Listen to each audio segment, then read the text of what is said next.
Welcome back to Bite-Sized Crime, where we serve up true crime stories, but bite-sized. I'm Olivia. And I'm Eva. And remember, never trust anyone too easily.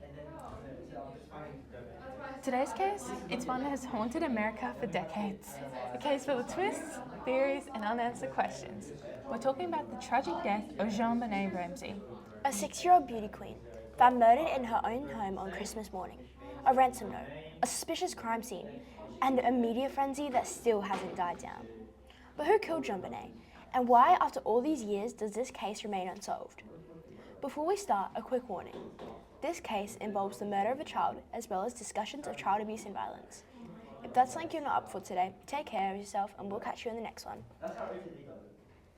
It was the morning of December 26, 1996, in Boulder, Colorado. The Ramsey family, John, Patsy, and their son Burke, and their daughter JonBenét had just celebrated Christmas. The house was filled with presents, decorations, and warmth of the holidays. But the next morning, it had become a crime scene. At 5:52 a.m., Patsy Ramsey called 911 in a panic. She had found a ransom note on the staircase, nearly 3 pages long.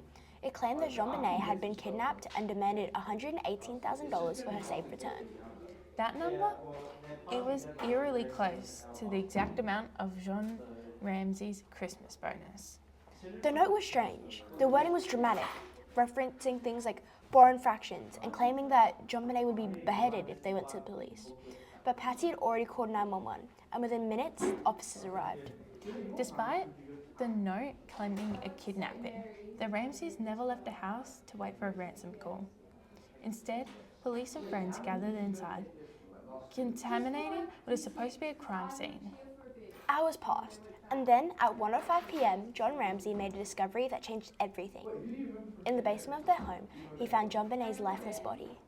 She had been strangled with a homemade garrote, fashioned from a broken paintbrush. Her mouth was covered in duct tape. Her hands were tied with cord. The autopsy later revealed that she had suffered a skull fracture as well. And just like that, the case shifted from a kidnapping to a murder. The first suspect, the people closest to her, her parents. John and Patsy were wealthy, well-connected, and they didn't fit the typical profile of grieving parents. Their behaviour in the following days raised suspicions. They hired attorneys immediately, refused to speak to police without conditions, and avoided media interviews at first. Many saw that as a red flag. Why would innocent parents hesitate to cooperate? Then there was Burke Ramsey, JonBenét's 9-year-old brother. Some speculated that he might have accidentally killed her in a fit of jealousy or anger, and that their parents covered it up to protect him. But there was never any solid evidence to support that theory. Okay, now let's talk about that ransom note. Handwriting experts couldn't confirm that Patsy wrote it, but they also couldn't rule her out. The length of the note, the wording, and the fact that it was written inside the house were all suspicious. Some experts believe the note was staged to make it look like a kidnapping gone wrong. Others argue if that intruder did it, why would they take the time to write multiple drafts and leave such a bizarre message?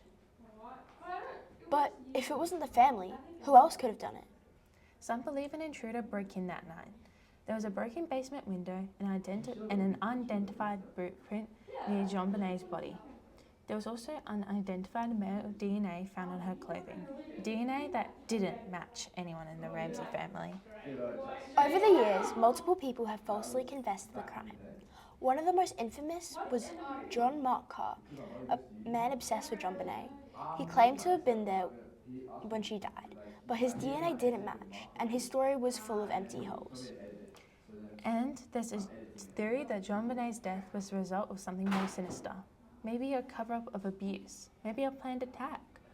Some even believe that there were people involved beyond the Ramseys or an intruder. Over the years, new technology has allowed for retesting of DNA evidence. And while some advancements have been made, we still don't have a definitive answer. Police have never officially cleared the Ramseys, but no one's ever been charged. So here we are, almost 3 decades later. A case full of unanswered questions, suspicious details, and theories that never seem to end. Was it a botched investigation, a cover-up, a tragic accident, or something much darker? One thing's for sure, Someone out there knows the truth. And until we find out what really happened to JonBenét, this case will continue to haunt us. So, what do you think? Was this the work of an intruder, a family cover-up, or something we haven't even considered? Let us know your thoughts. That's all for today's episode of Bite-Sized Crime. If you like this, be sure to subscribe and let us know what case we should cover next. Be safe out there. And remember, never trust anyone too easily.